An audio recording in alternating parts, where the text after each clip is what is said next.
Welcome to the Human Capital Innovations Podcast, your go-to source for personal, professional, and organizational growth and development. We hope you tune in often for all things people management, organizational development and change, organizational leadership, and social impact related. Maximize your personal and organizational potential with Human Capital Innovations Podcast.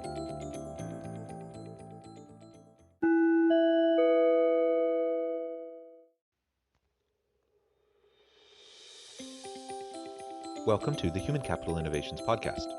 As part of our inspiring TED Talk series, spotlighting can't-miss TED Talks and their key takeaways, today I explore Roselinde Torres' famous 2014 TED Talk, What It Takes to Be a Great Leader.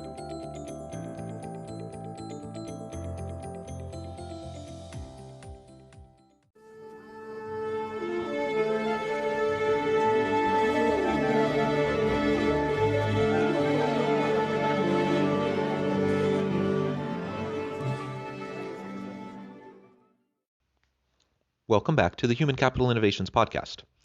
In our Inspiring TED Talks episode today, I'll be exploring Roselinde Torres' famous 2014 TED Talk, What It Takes to Be a Great Leader. The world is full of leadership programs, but the best way to learn how to lead might be right under your nose. In this clear, candid talk, Roselinde Torres describes 25 years observing truly great leaders at work and shares the three simple but crucial questions would-be company chiefs need to ask to thrive in the future. I look forward to catching you on the flip side of this first clip.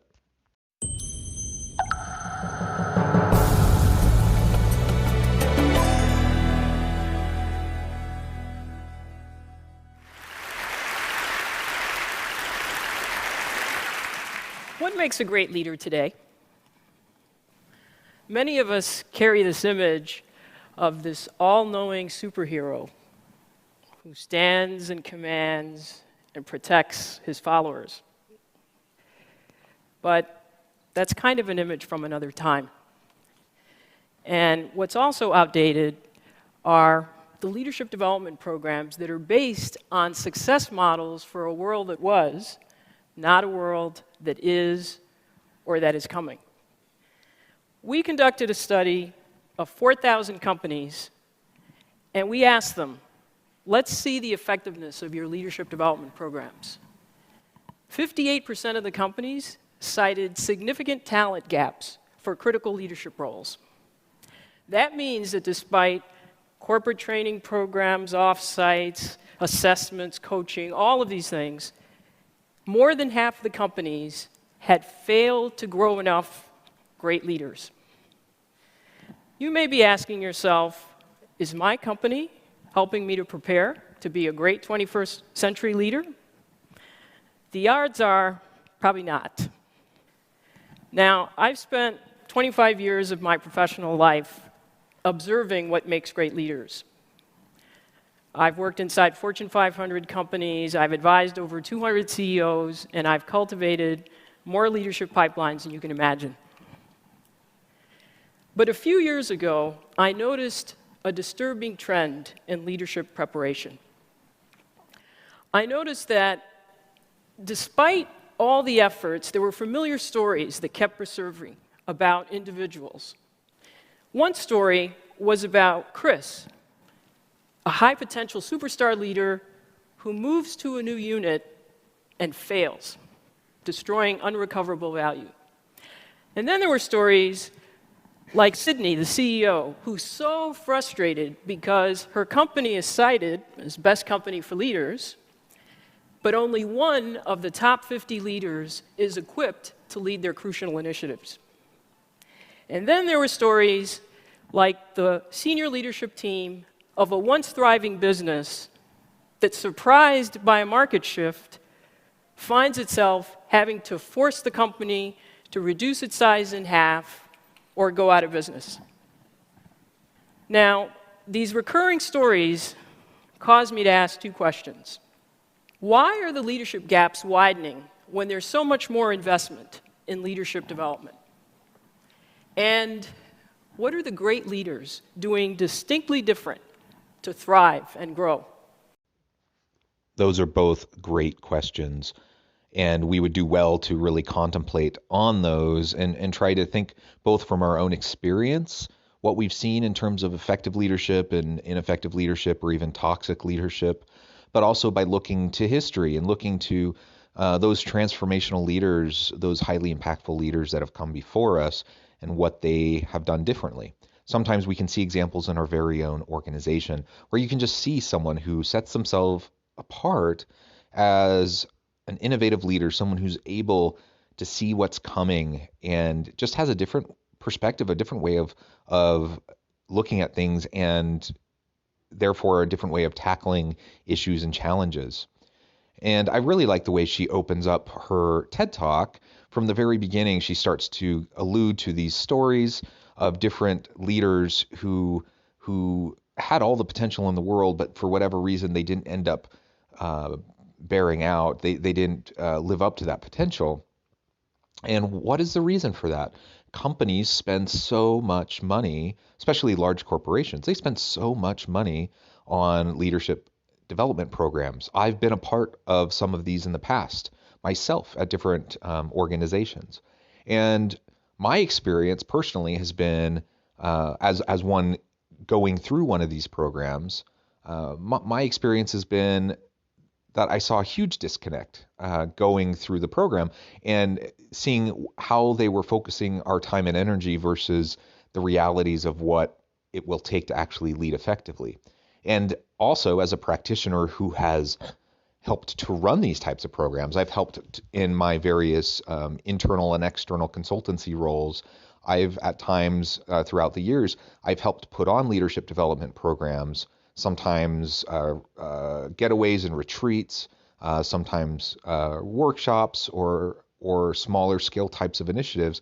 But I've helped to do that myself, and I've seen from the practitioner side of designing what I think will be a really great program, but also seeing the mismatch between the design versus the implementation and the commitment from the organization to actually take the baton and see it through so that it can have the types of outcomes that you're really desiring. Basically, there's disconnect all the way around. A lot of organizations simply aren't defining correctly what is needed, and therefore they're developing programs where there's a huge gap between what they're preparing people to do versus what they actually need people to do.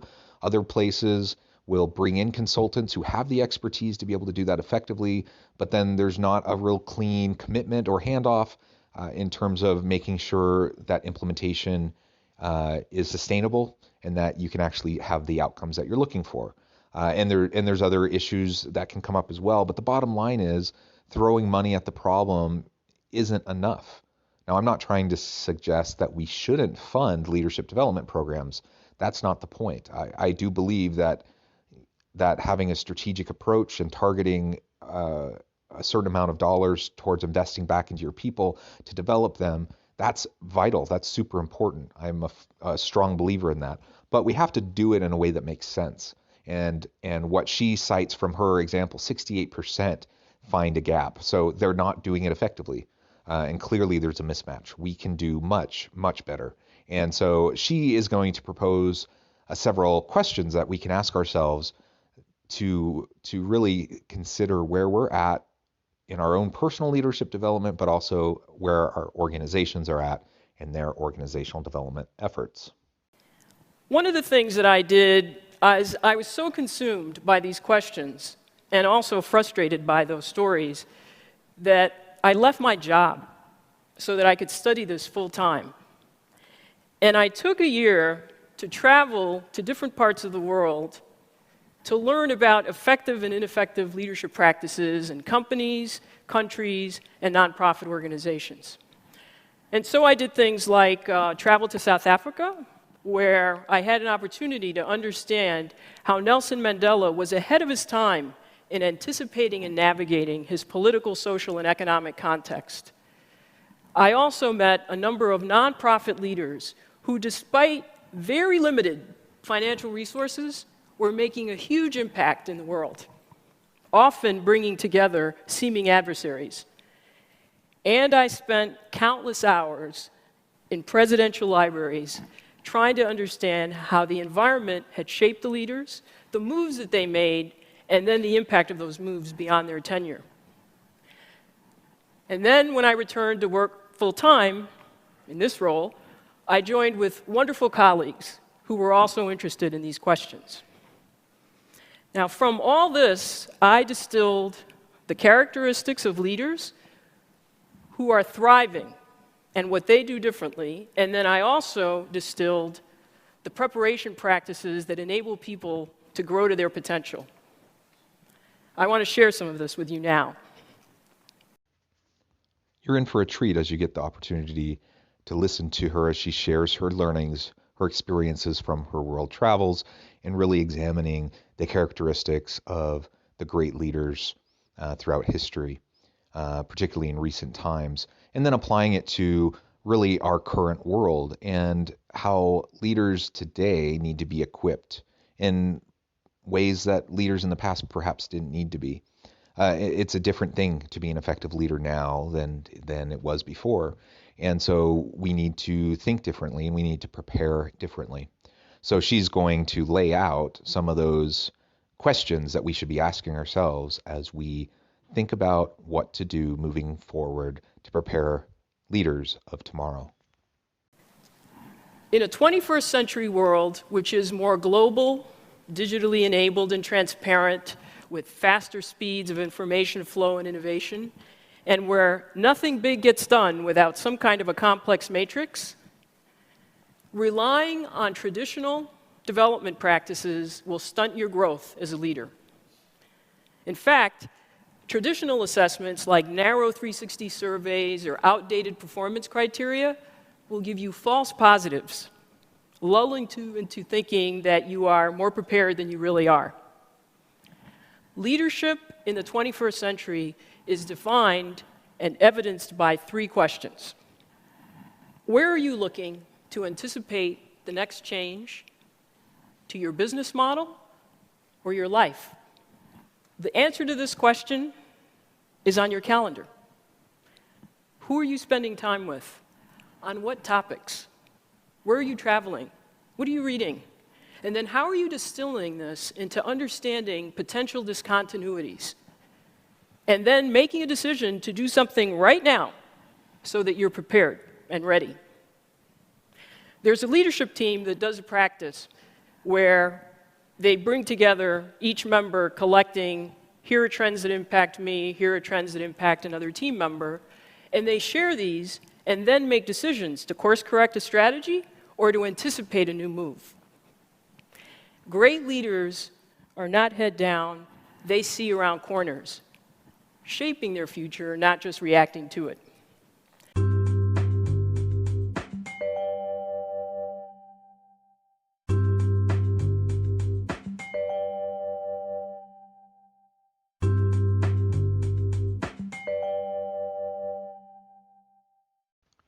Amen. This point is so essential. We're being proactive, not reactive. We're looking around corners. We're not putting our head down, just plowing forward. Great leaders are able to ask themselves the question about what they're doing right now to be able to look forward towards change and what they're doing to prepare for that change, because change will be inevitable. It is coming, and particularly in this day and age, in the 21st century, in a globalized world, interconnected, technologically driven world, massive technological disruptions. There's just so much happening right now that is unique and driving change throughout the globe and throughout the business world, and organizations, if they're going to be able to pivot and adapt their strategies and maintain competitive advantage, they need to be able to have leaders that can anticipate some of this. Now, nobody has a crystal ball. Of course, you don't know for sure what's going to be coming, but what she's describing is a mindset. It's a mindset not just towards growth and continual learning and development, though it certainly includes that, but it's a mindset of just overall curiosity, overall pushing the boundaries, not being complacent, not feeling comfortable, and not not allowing ourselves to just fall into the trap of just continuing to do what we've always done because that's what's worked for us in the past. Because what's worked in the past isn't necessarily going to work for us in the future. And so we have to constantly be pushing and looking for that change and then leading by example for our teams who also may not have a particularly strong capability around a future orientation or a curiosity orientation. So we can model that for them and we can help everyone on our team to drive forward towards innovation. The second question is, what is the diversity measure of your personal and professional stakeholder network? We hear often about good old boy networks, and, they're certainly alive and well, many institutions. But to some extent, we all have a network of people that we're comfortable with. So this question is about your capacity to develop relationships with people that are very different than you. And those differences can be biological, physical, functional, political, cultural, socioeconomic. And yet, despite all these differences, they connect with you and they trust you enough to cooperate with you in achieving a shared goal. Great leaders understand that having a more diverse network is a source of pattern identification at greater levels and also of solutions, because you have people that are thinking differently than you are. We know how important diversity is within organizations. So this isn't a surprise, but we need to constantly be asking ourselves about how diversified our personal networks are. How diverse are our teams? Are they diverse enough? And we're not just talking about gender diversity, racial, ethnic diversity. We're talking about all types of diversity. And we tend to associate with people like us, whether that's on our team at work, in terms of the hiring decisions that we make, and in terms of the decisions about putting together committees and task forces and teams, but also just our extended professional network. We tend to have networks that largely reflect us unless we're proactively trying to create a diverse network and then leverage that diverse network to enhance our understanding and to open the aperture of our awareness of the world around us. Without doing that, we're going to inevitably fall into the same traps again and again and again, where we're just doing what we know. We're doing what makes sense to us, but we're completely oblivious to our blind spots. We don't know what we don't know, and so it's impossible to see around corners when we can't even see what's right there in front of us. And having diverse teams with us and really pushing the boundaries of our diverse teams and extending our networks will only help us to be more cognizant of these changing patterns in an ever-changing world. The third question, are you courageous enough to abandon a practice that has made you successful in the past? There's an expression, go along to get along. But if you follow this advice, chances are, as a leader, you're going to keep doing what's familiar and comfortable. Great leaders dare to be different. They don't just talk about risk-taking, they actually do it. And one of the leaders shared with me the fact that the most impactful development comes when you are able to build the emotional stamina to withstand people telling you that your new idea is naive or reckless or just plain stupid. Now, interestingly, the people that will join you are not in your usual suspects in your network. They're often people that think differently and therefore are willing to join you in taking a courageous leap. And it's a leap, not a step. This comes back to the idea of just being willing to disrupt the status quo. And just because something has served you well in the past doesn't mean it's necessarily going to serve you well in the future. And organizations as a whole fall victim to this constantly, because for whatever reason, they establish certain policies, practices, and procedures, norms that fit with a particular time, and then they get institutionalized and embedded. And then years down the road, nobody can quite remember why it's done that way, but they just know that it is done that way, and nobody thinks to question it, even though that process, that procedure, whatever it may be, is actually hindering progress and making it harder for the organization to pivot and to be to be effective in how they're dealing with changes in the world around them. This is an all too common problem, and pretty much every organization faces it because organizations are built to maintain the status quo. So leaders have to proactively seek to disrupt, and that causes problems oftentimes because people don't like change. And because when you're disrupting, sometimes you can be perceived as not a team player, you can be perceived as being difficult or being on your high horse, or whatever metaphor you might want to use. In reality, it's that courageous, loyal dissent within an organization that is the true mark of a great leader and someone who's truly committed and passionate about helping the organization to be its best self, its best version of itself. That's what we need. And unfortunately, many organizations simply reinforce this notion of going with the status quo, maintaining the normal, rather than allowing for disruption. More than traditional leadership programs, answering these 3 questions will determine your effectiveness as a 21st century leader. So what makes a great leader in the 21st century? I've met many, and they stand out. They are women and men who are preparing themselves not for the comfortable predictability of yesterday, but also for the realities of today and all of those unknown possibilities of tomorrow. Thank you.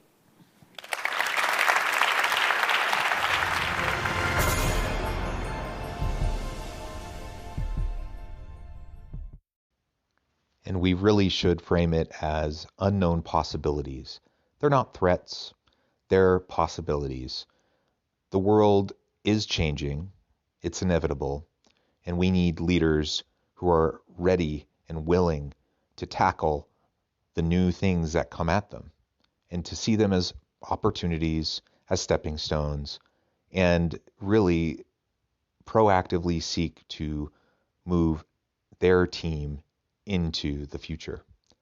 I love these 3 questions. I love all of the insights that she shares in this TED Talk, and the reminder that leadership development programs in and of themselves, if they're not matched clearly to the organization's needs and the actual skills gaps that might exist within the organization's leadership pipeline, then they're not going to be effective. So if we couple some critical self-reflection with putting our dollars and investing in people in a way that makes sense, then we can have the best of both worlds, and we can help prepare our organizations to be the organizations of tomorrow by preparing the leaders of tomorrow. I hope you've enjoyed this episode. It's been a pleasure being with you again today.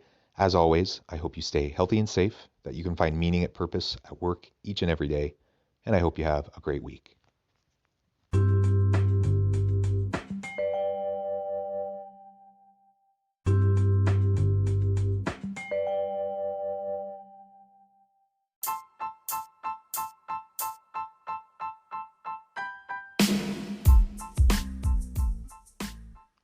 We are excited about the launch of HCI's new magazine, Human Capital Leadership. Human Capital Leadership is a free, interactive e-magazine designed to help individuals, leaders, and organizations find innovative approaches to maximize their human capital potential. We will be publishing issues quarterly in August, November, February, and May. Check out the first issue and let us know what you think.